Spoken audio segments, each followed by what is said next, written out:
هغه ناروغان چې سر پرې ګرځي یعنې سر ګرځېدنه لري د هغې درملنه د اکوپنکچر په ذریعه باندې کوي. د سر ګرځېدلو درملنې لپاره یوه نقطه چې کومه ده د ګرم اوړه 20مه نقطه ده کومه هغه د دې اپیکس اوريکولا یا د غوږ د پوڅخۍ په پورتنۍ برخه کې یعنې د ویښتان د پولې سره څیرمه ځای لري.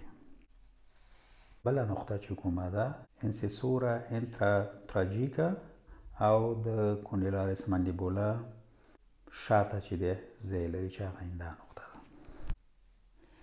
سر او د غاړې اضافي نقطه 5مه نقطه ده کومه چې د وریځې د پای او د سترګې د زاویې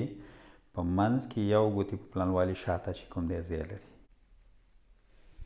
بله د دومای 14مه نقطه ده کومه چې د دې اوومې سرویکل فقرې د پروسیس سپینوزیس څخه ښکته په دې ژوره نقطه کې چې دی ځای لري یعنې په دې شاتني منځني خط باندې.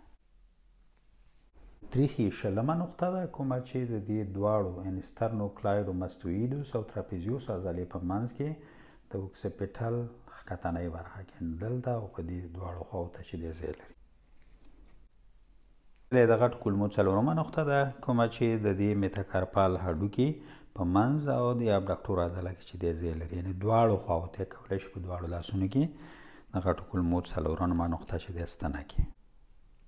معدې 14مه نقطه ده کومه چې د دې پټیله د دې ښکته پټیله هډوکی د دې ښکتنۍ څنډې څخه درې کن ښکته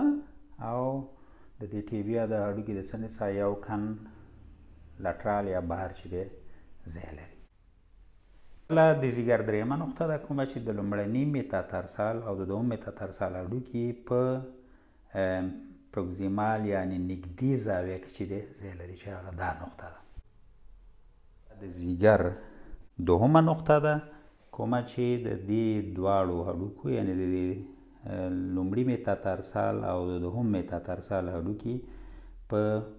ډسټال زاویه کې یعنې معنا ده چې د دې میتاتارسو فلنجیال بندونو د دې دواړو میتاتارسو فلنجیال بندونو ترمنځ چې دی ځای لري. نورې 6مه نقطه ده کومه چې د دې داخلي خنګري